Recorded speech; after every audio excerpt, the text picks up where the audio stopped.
नमस्कार। BA part first Indian music संगीत ग्रंथों की जानकारी में आज हम बात करेंगे संगीत रत्नाकर ग्रंथ के बारे में। संगीत रत्नाकर ग्रंथ जो है शारंगदेव द्वारा रचित ग्रंथ है। अस्ति स्वस्ति गृहं वंशः श्रीमत्काश्मीर संभव ऋषे वृष गणाजातः कीर्ति शालित दिग्मुखः।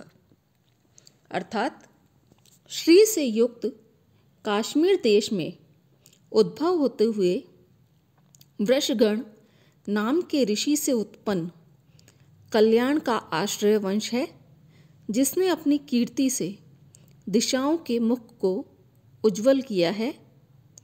शारंगदेव ने अपने वंश के ईश पुरुष के रूप में भास्कर नाम व्यक्ति का वर्णन किया है। इस सूर्य के समान तेज वाले व्यक्ति ने दक्षिण भारत में गमन किया और वहीं पर निवास किया। इनसे श्री सोढ़ल नामक एक पुत्र जन्म हुआ। इनके साथ ही इन्होंने भिल्लम तथा सिंघण नामक राजा की प्रशंसा की है। सोढ़ल के पुत्र शारंगदेव हुए हैं। यहाँ शारंगदेव ने अपनी प्रशंसा तथा परिचय दिया है। संगीत रत्नाकर को भारत का आधार ग्रंथ माना जाता है। भारतीय संगीत का आधार ग्रंथ संगीत रत्नाकर को माना जाता है। वर्तमान समय में भारतीय संगीत पर जितना प्रभाव संगीत रत्नाकर का दृष्टिगोचर होता है, उतना अन्य किसी ग्रंथ का नहीं। भगवत शरण शर्मा के अनुसार संगीत रत्नाकर उपलब्ध ग्रंथों का मुकुट है। कहने का मतलब यह है कि जो अन्य सारे ग्रंथ हैं उन सब में संगीत रत्नाकर सबसे श्रेष्ठ माना जाता है। इसमें 7 अध्याय होने के कारण इसको सप्ताध्यायी भी कहते हैं। संगीत रत्नाकर में 7 अध्याय हैं, इसलिए इसे सप्ताध्यायी ग्रंथ भी कहते हैं। संगीत रत्नाकर के 7 अध्यायों में भारतीय संगीत के लगभग समस्त आधारभूत एवं शास्त्रीय सिद्धांतों का वर्णन किया है। कहने का तात्पर्य यह है कि इस ग्रंथ में शास्त्रीय सिद्धांत, चाहे वो गायन से हो, वादन से हो, नृत्य से हो, तालों से हो, सभी से जो रिलेटेड है वह आपको इस ग्रंथ में मिल जाएगा। यानी कि हर संगीत से युक्त प्रयोग होने वाले जो भी हमारे वाद्य हैं, नृत्य से रिलेटेड हैं, इन सभी का हमें संगीत रत्नाकर में वर्णन मिल जाता है। संगीत रत्नाकर 13वीं शताब्दी का श्रेष्ठतम ग्रंथ है। शारंगदेव का समय 1210 ईस्वी के लगभग माना जाता है। ये देवगिरी के यादव वंशीय राजा के दरबारी संगीतज्ञ थे। गांधर्व तथा उनके परवर्ती विकास की जानकारी के लिए शारंगदेव का संगीत रत्नाकर ही आधार ग्रंथ है। उत्तर तथा दक्षिण किसी भी देश प्रदेश के ग्रंथकार क्यों न हो, इनके ग्रंथ को ही प्रमाणिक मानते रहे हैं।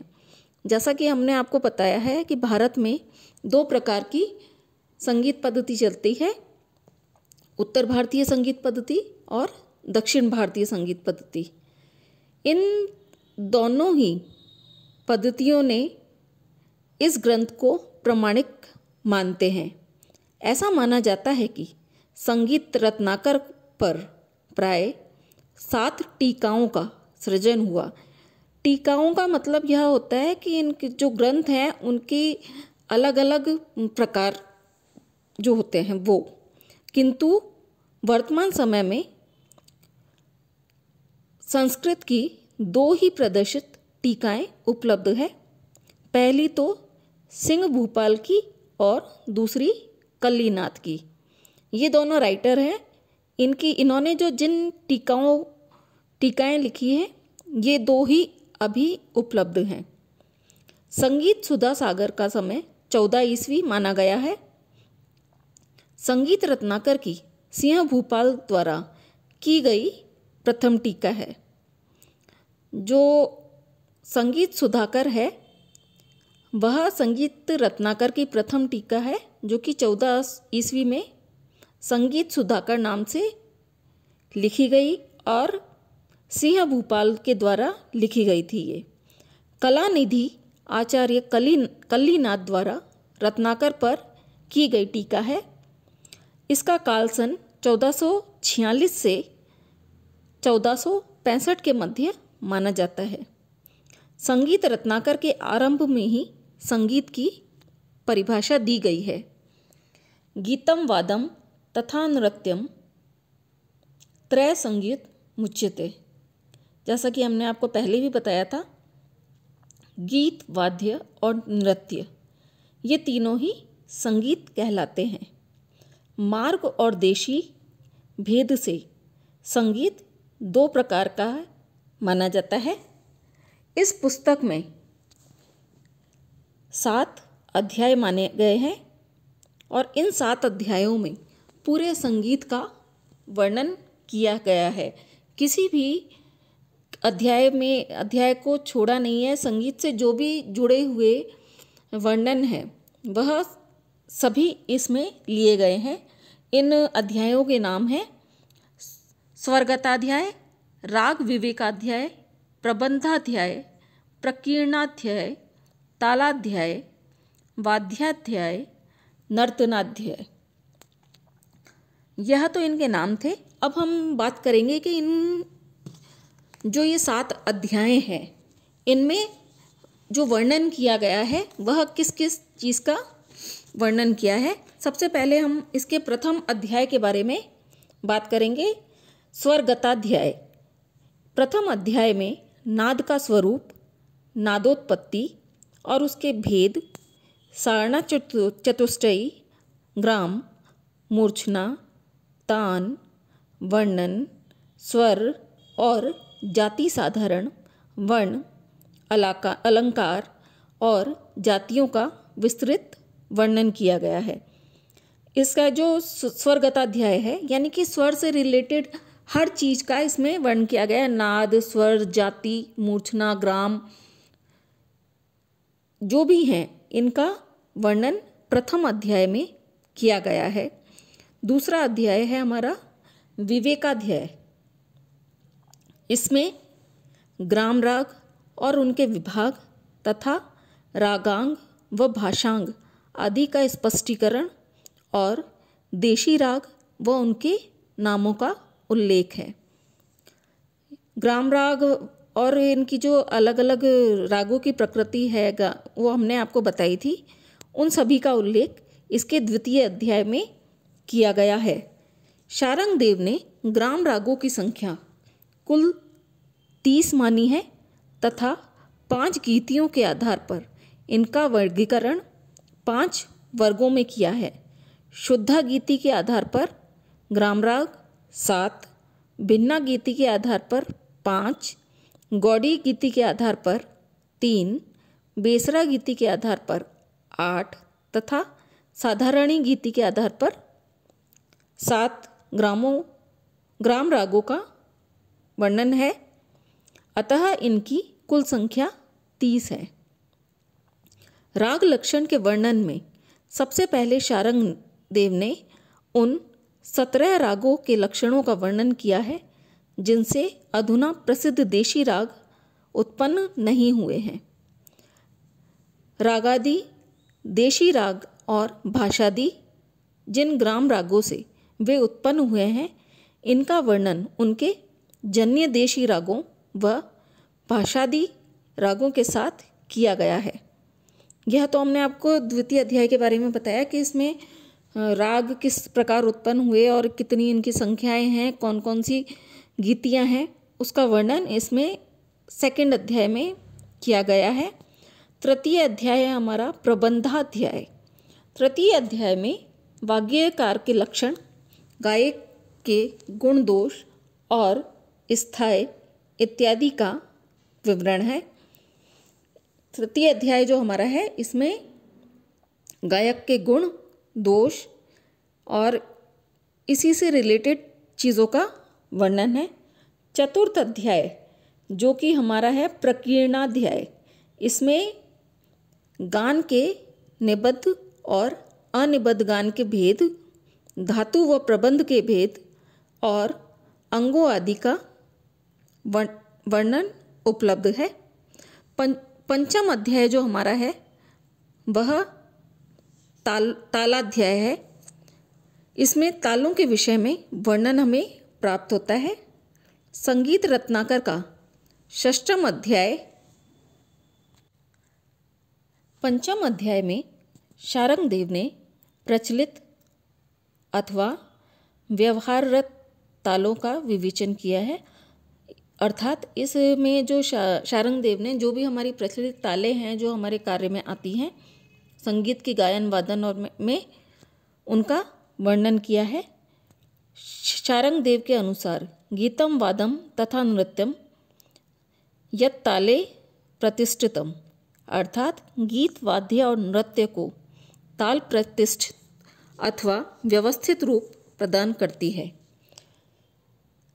हम यह इस प्रकार भी जान सकते हैं कि हम अगर गाते हैं तो बगैर ताल के वो अधूरा लगता है, हम बजाते हैं तो भी बगैर ताल के अधूरा प्रतीत होता है, और हम नृत्य भी करते हैं तो भी बगैर ताल के वह अधूरा प्रतीत होता है। इसीलिए यह कहना बिल्कुल उचित है कि गीत वाद्य और नृत्य को ताल प्रतिष्ठित और व्यवस्थित रूप प्रदान करती है। शारंगदेव के अनुसार जिन तालों का प्रयोग देशी संगीत में होता है उन्हें देशी ताल, एवं जिनका प्रयोग मार्ग संगीत में होता है उनको मार्ग ताल कहते हैं। इन्होंने देशी तालों के 100 से अधिक लक्षणों का वर्णन किया है, परंतु इनके गायन वादन के साथ सह प्रयोग की विधि का वर्णन नहीं किया है। शारंगदेव ने कुल 120 देशी तालों का वर्णन संगीत रत्नाकर में किया है। छठे अध्याय में वाद्यों का वर्गीकरण किया गया है जो कि हमारा वाद्याध्याय है। इसमें वाद्यों का वर्गीकरण 4 प्रकार से किया गया है। वीणा तत्वाद्य के अंतर्गत है। शारंगदेव ने जिन प्रसिद्ध वीणाओं का उल्लेख किया है वे हैं चित्रा, विपंची, मतकोकिला, आलापिनी, किन्नरी, पिनाकी एवं निशंक। सुशिर वाद्यों में वंशी, पाव, पाविका, मुरली एवं मधुकरी। श्रृंग श्रेणी के वाद्यों में काहला, तुंडुकिनी तथा शंख आदि उल्लेख है। चर्म वाद्यों में पटह, मर्दल, हुड़क्का, घट, ढक्का, रुंजा, डमरू, दुंदुबी, भेरी आदि का वर्णन है। घन वाद्यों में मुख्य रूप से कांसेताल, घंटा, शूद्र घंटिका, जय घंटा आदि का वर्णन किया गया है। अंतिम 7वां जो अध्याय है वह है हमारा नर्तनाध्याय। इस अध्याय में नृत्य और नाट्य संबंधी वर्णन प्राप्त होता है। शरीर के अंगों व अभिनय आदि का वर्णन नर्तनाध्याय का विषय वर्णन है।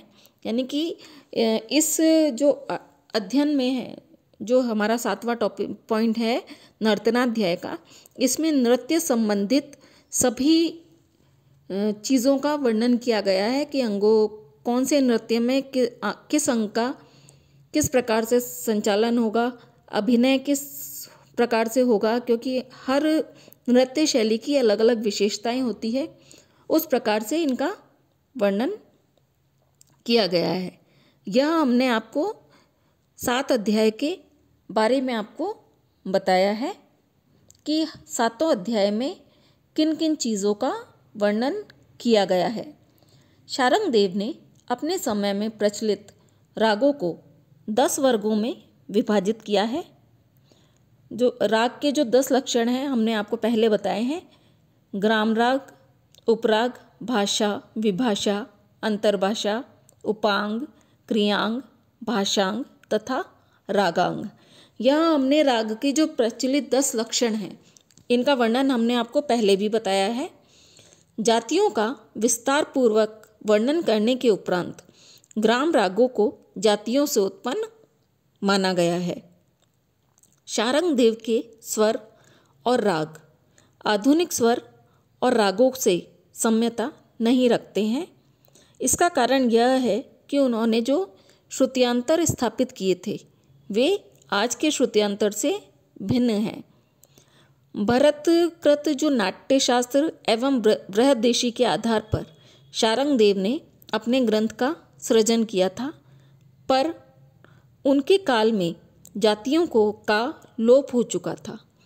वर्तमान समय में हम जिन वाद्यों का प्रयोग कर रहे हैं उनमें मिलते जुलते लगभग सभी वाद्यों का वर्णन संगीत रत्नाकर में किया गया है।